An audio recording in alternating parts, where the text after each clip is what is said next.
Unya mihuros ang usa ka kusog nga unos og nasudlag tubig ang sakayan, usa na miligro sila pag-ayo. Unya nanuol ang mga tinun-an kang Hesus og ilang gipukaw nga nag-ingon, magtutudlo hapit na kita malunod. So ang Dios magapanalangin siyang pulong.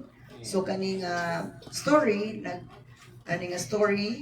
is nagpadayag may tungod sa pagpahunong ni Jesus sa pagpahunong ni Jesus sa bagyo, o ang sunod nga story is ang pag-ayo ni Jesus sa na sundan og demon spirit or demonyo. Now, ang kiniata diri no or maminaw no,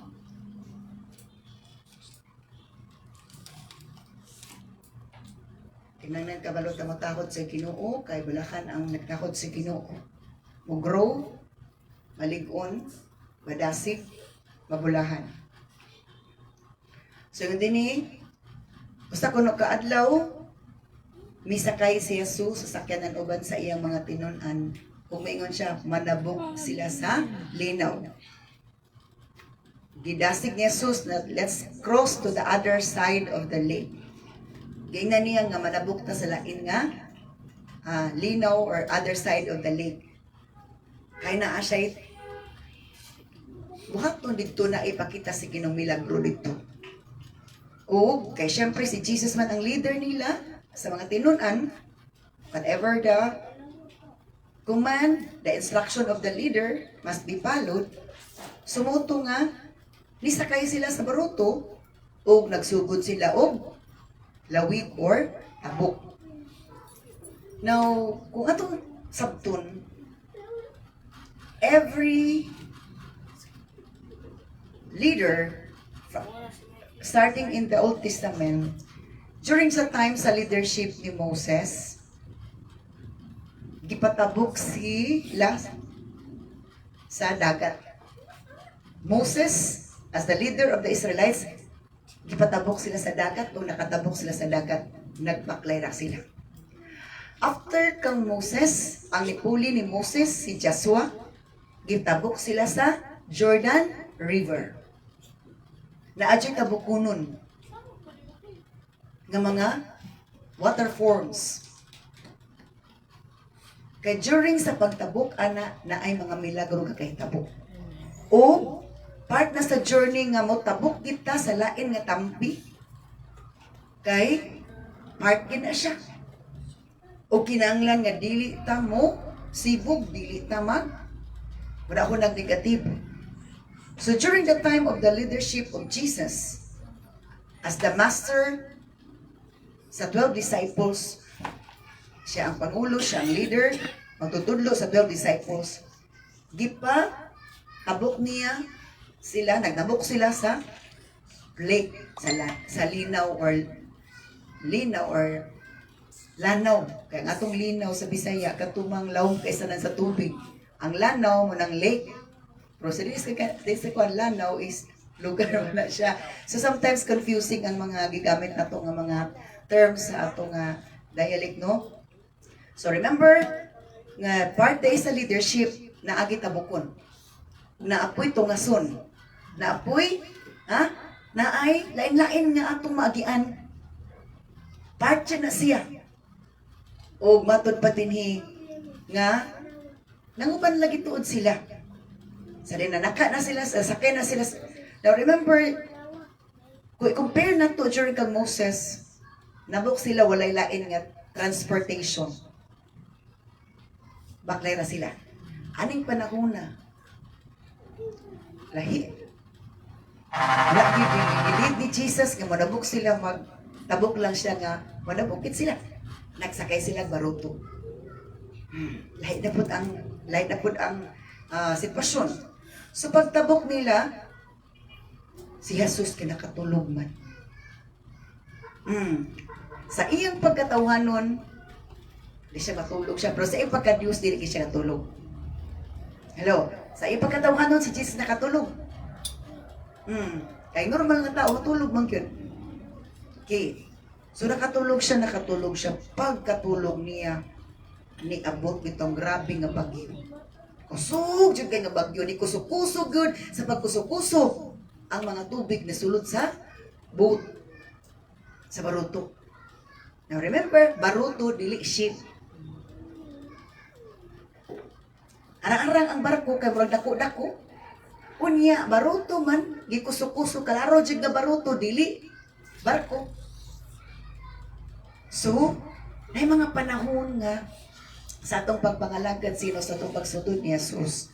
Nga mo bisan na mga panahon nga murag bagyo gyud ang moabot sa atong gikuso-kuso kita gilamba-lamba kita naa gyud abnormalities atong gakakita nga murag alarming na gyud kaysanan, frightening kaysanan, makalilisang na jud. Pero nakita nato aning panahon na wa gid ang mga disciples ni Jesus nag-ampo, nag-focus sila sa kalisang, wala sila nag-ampo. Di ba wala sila? Ang ilang focus, ang ilang kadlok. Lisang na ang ilang focus. Wala gid isa sa ilang gid nga nag-ampo, mag-ampo ta. So na mga tao, na mga panahon di ay nga instead nga mag-ampo ta, mga tagtabang magay tagkiya ni Lord, ang atong gi-focus ang problema ng sitwasyon. Imbis ang sulbad, wala ta nag-focus sa sulbad, dito ta nag-focus sa problema, o nataranta ta, o wala tayo nahimo nga maayo. Ay mga ingana nga, atakihon tag problema murag bagyo sa itong kinabuhi. Bagyo kid, grabe kid, ang tubig nanulod na. Grabe na. O matod pa, pertinan sila ng kuyawa. Sa ilang kakuyaw, ilang taong gipukaw si Jesus. Wala gid gisay-say diri nga mag-ampo ta. Wala nagkahuna-una. Hoy nagkahuna-una nag-ampo na yung mga panahon nga imbis nga mo ampo ta kaya masulbad ang problema. Wala ta nakaampo kay murag ang kataranta ang kakuya o kahadlok mo nagpa tigbabaw. So unsa gihimo nila ang mga tinun-an ni Jesus, ni duol kang Jesus, gipukaw si Jesus, nagsyagit. Magtutudlo, mga lumos na ta. So negative kaayo ilang hunaon, apin nila mga matay na sila. Na-feeling na to tungod sa dagkong bagyo, tungod sa dagkong problema, apin na to end of our lives. End of everything. Katapusan na. Sa mga matay na tama, mga lumos na ta. So, tingnan na ang sitwasyon nga usahay bisag anak tas Ginoo. Una at kusukusuhon tas problema, kusukusuhon tas mga pagsulay. Ang ato yung una-una nga mura impas na kini. Wala na. Patay lunod na tsukuan eh. Patay na tsukuan eh. So, unsig ingon din sa Biblia, pagka mata ni Jesus kay na matulog man lagi siya, ipuko man siya sa mga tinun-an, gi-rebuke lang ni Jesus ang hangin og ni kalit og undag.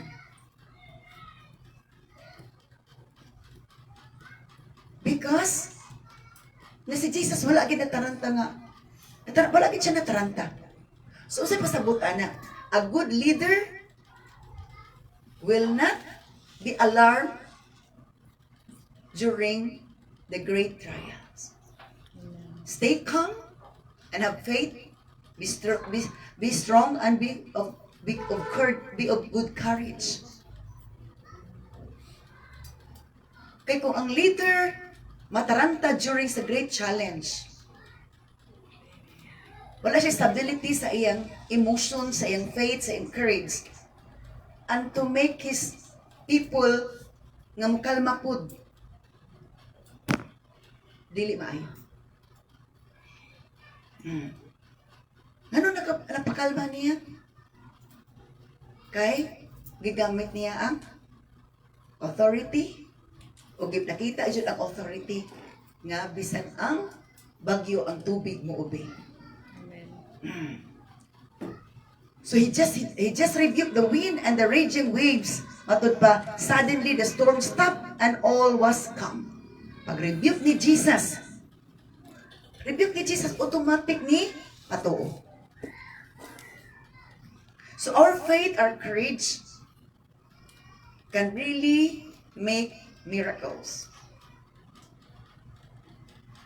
Gusto ni Jesus ipakita kung unsa man ang mga kahibulungan, unsa man ang mga trials maabot sa itong kinabuhi. Ituduan ta niya nga i-rebuke lang na ang tanan. Kaya ang atong pag-rebuke is adunay kahimuan. In Luke chapter 4 verse 39, katong fever or hilanat, matod pa. Grabe nga hilanat, gi-rebuke lang ni Jesus ang hilanat na ulian. Kasi pasabot ani, ang tanan na tong i-rebuke, pwede na tong, pwede nga, nakita na tong milagro. So kung dili ta, dapat sa to, dapat dili lang ta mag-pray, but mag-rebuke ta. Dili enough nga mag-pray. Na mga panahon, i-rebuke na to, kay part sa prayer is mag-rebuke. Kabalo ta maghingilin sa dautan nga espiritu. Kaya kung dili ta kabalo hingilin sa dautan nga espiritu during prayer, during circumstances, wala gyapoy kausapan. Everything is the same. So sa naitabo, naundang gayud ang dakong bagyo nga brog nasuko kaysa nagkusukuso nila. Kung sa ingon din ni Jesus, where is your faith? Asa naman inyong pagtuo? Asa inyong pagtuo? So nasuta nga, wala pagit sila'y pagtuo. Nagsunod-sunod ni Jesus, wala pagit sila'y pagtuo. Muotong gitugot ni Lord nga mahitabo to. Kay aron ipadayag nga dili ta na nagsunod ni Jesus na build up na ang faith. O during sa panahon nga naipagsulay, ni gawas gidi ay nga wa pagid pagtuo. Ang kalisang kahadlok mo ay ni tunga, dili ang pagtuo mo ay ni tunga. Na bisan si Jesus na ilang leader ha, ilang master, ilang magtutudlo. Wa pagid nag-activate. So the disciples were terrified and amazed na nga hibulong sila. So what say pasabot ani? Wa pagid sila kailag ayo ni Jesus. Wa pa sila kailag ni Jesus kaya naman. Ano na hibulong mas kung kailan pa ka sila ni Jesus di na sa mahibulong. Who is this man insa? Kinsa mo gid ning tawhana? They ask each other. Wa pagid taon. Mara naguban-uban sila pero wa pagid sila kailag ayo ni Jesus o wa pa kay sila ani ni Jesus. Wa pa pud katubo pag-ayo ang mga gibang tudlo ni Jesus sa ila. Hilaw pagyud, linghod pagyud. Linghod pa jud. Kadumdum na noon ko gapon sa isa ka pungpong nga kining sa Tulansones. Nagyatod gapon. Isa ka pungpong. Nanghinog na ang kuan ay dagko na gagmay. Pero naagi isa ka green na gamay ra. Wala ra man nag 1/4 sa isa ka gamay. Nabiling green pagid siya. Ni katong green, di naman to makaon. Di naman po ito mahinog kay na-detach naman siya. So si pasabutan na adyoy mga Kristohanon nga bisag kauban sa pungpong nga dapat ingato na wa gyapon ni tubo. Kung mo ingon tag unsa pa pud nga Lanzonisa, oy di man wala man ni pulos. Di man ta ka enjoy ani. Basin kita kasulti ana atubangan sa Ginoo murag ingana pod. Apil ta sa pungpong. Membro ta Christian na ta for how many years? Wala ta ni tubo. Because ma-identify ta during sa time nga kita ginatistingan ta. Unsa na pa kita? Ito, unsay purpose sa teacher nga maghatag og test or exam aron masuta kung nasabtan na ba nila ang leksyon.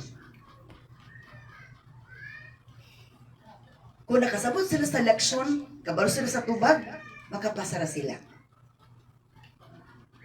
Dili sa atong pagpangalagad as the disciples of Jesus is gitagaan ta ni Lord og test nga situational o sa paday nga klase nga test.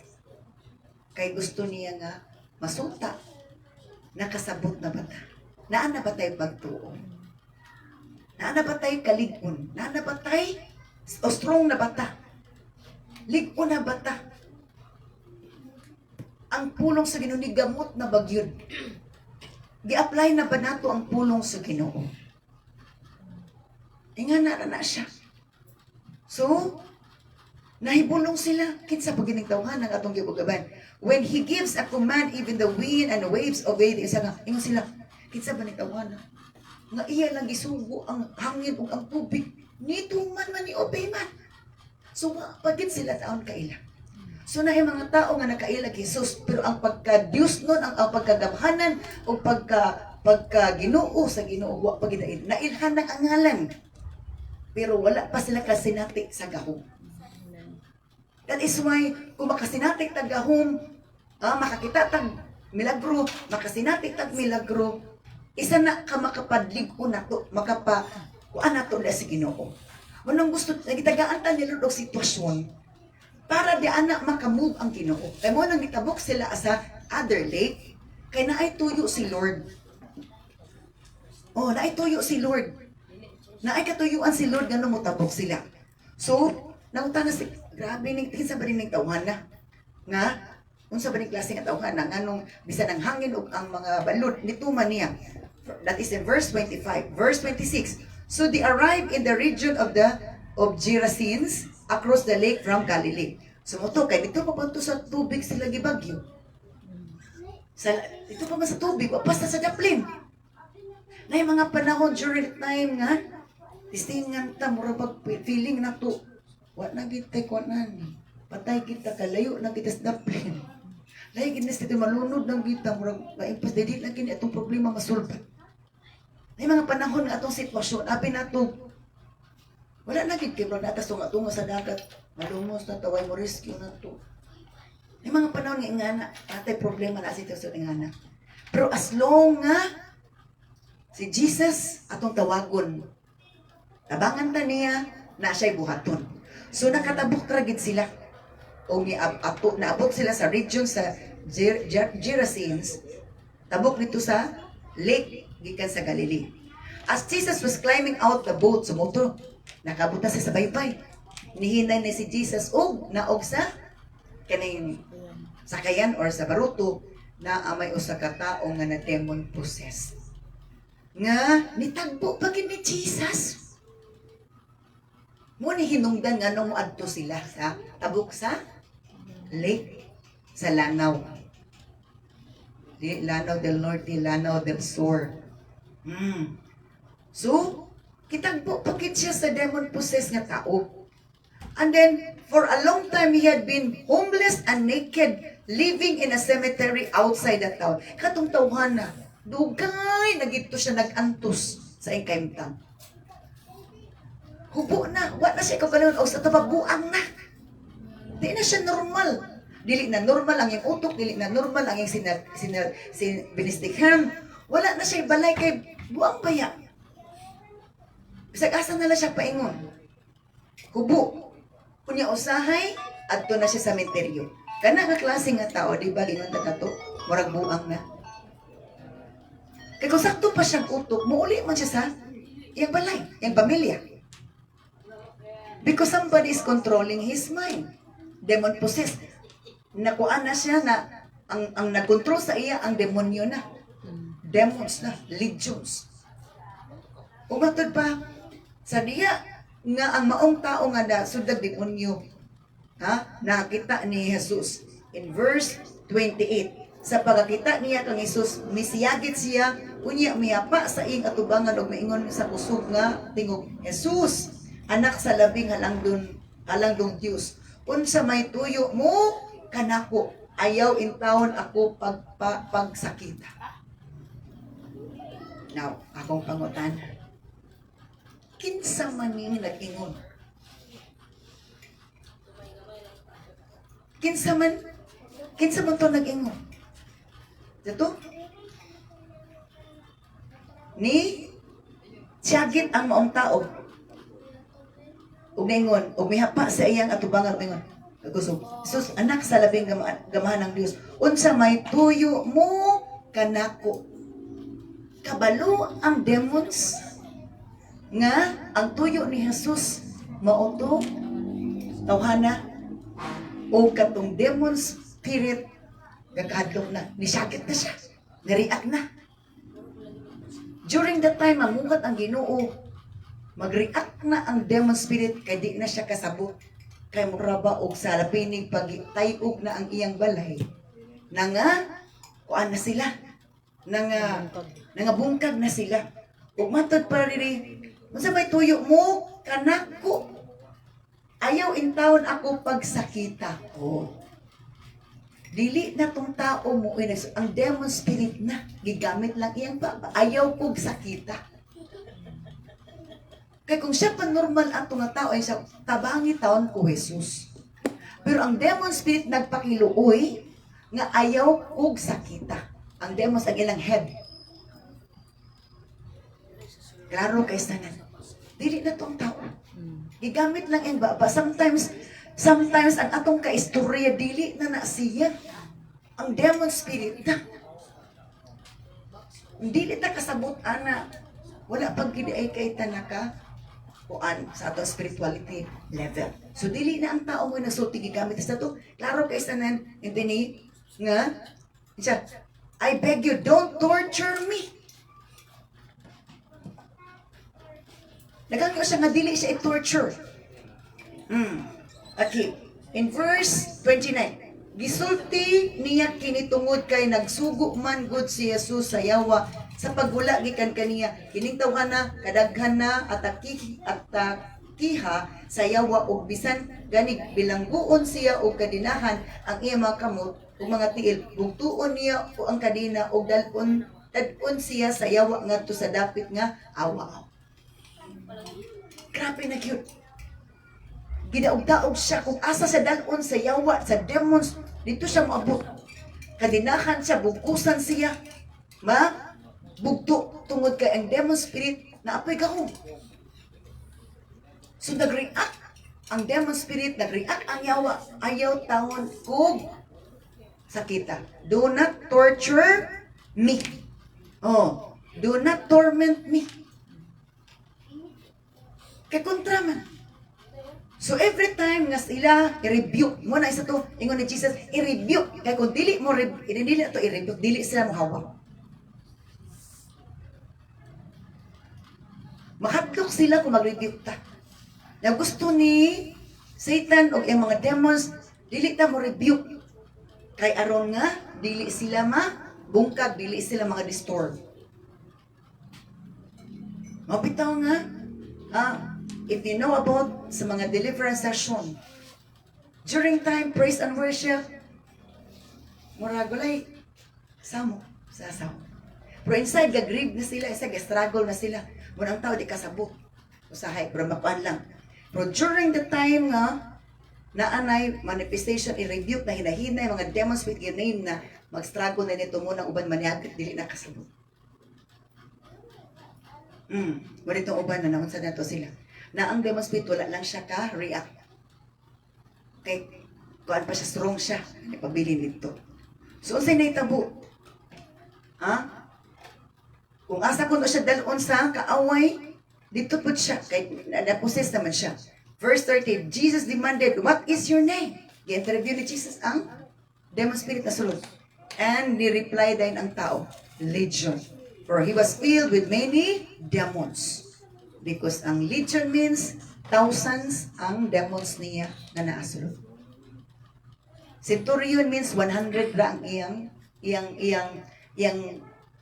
tao. Pero yung tag-legions, thousands nga demons.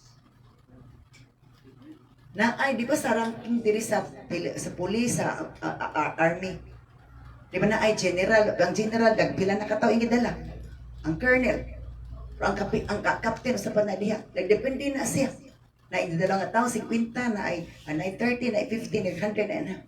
Ang demons na ang rank. So, legions daw, matod pa ang ngalan nito. The demons kept begging Jesus to send them to the bottomless pit. Naghangyo ang mga demonyo nga asa kuno dito lang sila tambok sa bungaw. Nga dili unta sila paambakon sa bungaw. Unya nagpakiluoy ang mga yawa kang Hesus nga dili unta sila paambakon sa bungaw. Dili ipambak sa bungaw. Pero unsay nahitabo? Ang ilang gidumili, ang ilang gilikayan, mooy ilang napadulngan. Kay ang mga baboy didto man ni ambak. So, ang demon spirit mo gamit gid sila instrumento. Pwede hayop, pwede tao. Ha? Pwede bisag unsa ilang gamiton. Anything abnormal, grabe na tamo sukol, grabe na tamo react, grabe na papamakak. That is a manifestation of demons. Dili man na is Ginoo na. Ang pagtinapulan, pagkahugawan, dili man na is Ginoo. Tinuod ba na? So say nahitabo. Nagangyo sila nga dili itambok sa bungaw. There happened to be a large herds of pigs feeding on the hillside nearby. Umatod pa sa dapit nga dili layo may usa ka dakong panon nga mga baboy or pigirihan matud pa nga nanag-ungad sa bakilid. Ang mga yawa mihangyo kang Hesus nga tugutan sila nga mosulod sa mga baboy ug miuyon si Hesus. Ang yawa, maghangyo po ang yawa. Muna kapilas akong deliverance session, ayun lang may ipagawas.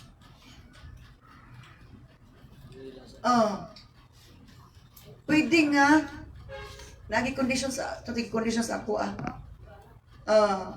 muhawa may sa ilang balay, pero di lang may muhawa aning lawasa. Kadungdong ko ha? Muhawa may sa ilang balay, kaya naman sa silang balay po, pero dili lang may muhawa aning lawasa. Ikaw in Jesus name, dili mo pwede aning lawasa nga magpabilin mo. Dili mo pwede magpabilin sa ilang balay, dili mo pwede magpabilin aning lawasa. Ang yugid, ayaw lang may pahawa aning lawasa. Muhawa may sa ilang balay, pero ayaw lang may pahawa aning lawasa. Ikaw, dili pwede muhawa mo aning lawasa. Asa man may puyo? Di na ko problema asa mo puyo, ana. So, sugot sa dili na ay mga demon spirit na nagkuan sa tao. So, hangyo sila sa mga baboy. Gitugutan ni Jesus. Wala na si Jesus nga. Wakoy, pakialam mo, asa mo mobalhin. Ninugot si Jesus, ni alaw dito sa baboy. May ulit pa siya, grabe po ni Jesus. No, luoy sa tag-iya sa baboy. Uy, perting alkansiya. So, nihangyo man sila nga sa baboy na lang kuno sila mosulod. Gitugutan ni Jesus gave them permission.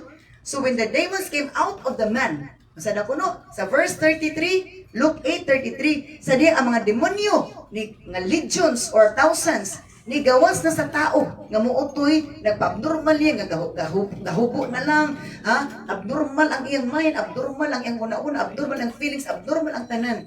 Nga dito siya sa cemetery, pero nagit siya buang. Katong tanaw, abnormal lagi siya. Paggawas sa demon spirit atong tawhana, nibalhin man ang demon spirit sa mga baboy. Ang mga baboy na po'y wa kasabot. Kaya wa man kasabot ang mga baboy. Ha? Matod pa, wa na kasabot. Di na normal ang baboy, di na normal nga nag-relax na. Wa sila kasabot. Kaya wa man sila kasabot. Matod pa, nang lukso sila, nangambak sila sa pangpang, ug nangamatay ang baboy.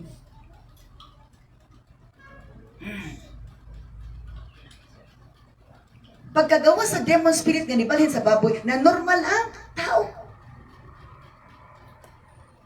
Muna hinungdan nga nung gusto si Jesus, mutabok sila sa other lake for them to see miracles and for this man nga ma-deliverance.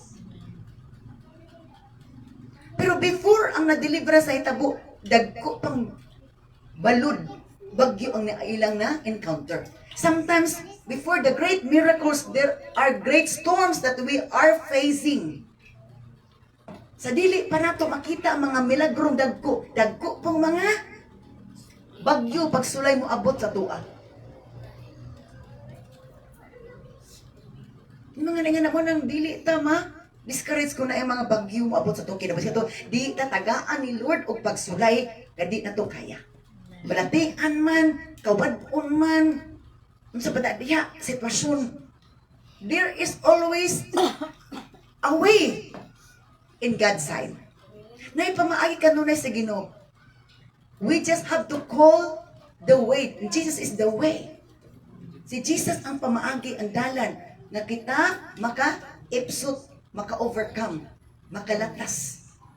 Anak. So, inga na, no? Atong masayran, the demon spirit gidi ay ang gahatag og abnormalities. Okay? Pagkawas na sa demon spirit, balhin sa baboy na normal ang tao.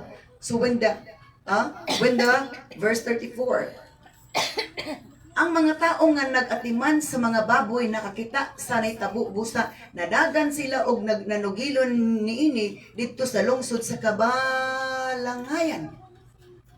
Kita mo gid ang mga tao nga nagbantay sa baboy nga ato nahitabo nga wa gid maipang mga tao maipang baboy kay dili pa kakalipay kakasudlag demonyo. Oh, maipang baboy. Nag-struggle pa. Dili pa siya ingon nga kuan. Nag-struggle siya. Pero ang taon, so hindi mo rin wala lang. Pero ganahan lang. Ngayon mong i-enslave sa kaaway.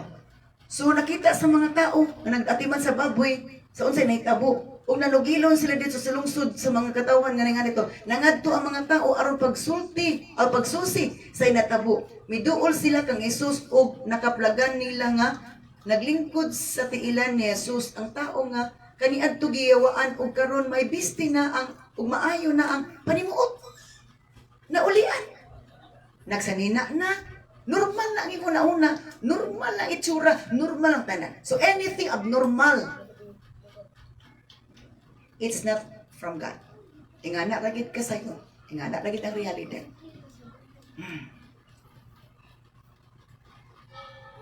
Sometimes ang atong kaistorya, demonyo na di ay. Kaaway na atong kaistorya. Atong kaatubang, demonyo na di ay. Nigamit sa kaaway. So, ginasugilon man ang mga tao na nipo. O kailagit sila itong tawana. O sa nahitabo, ang tao na ana sa tiilan ni Jesus, normal na siya. Nakasinina na, normal ang tanan. O sa nahitabo, ha?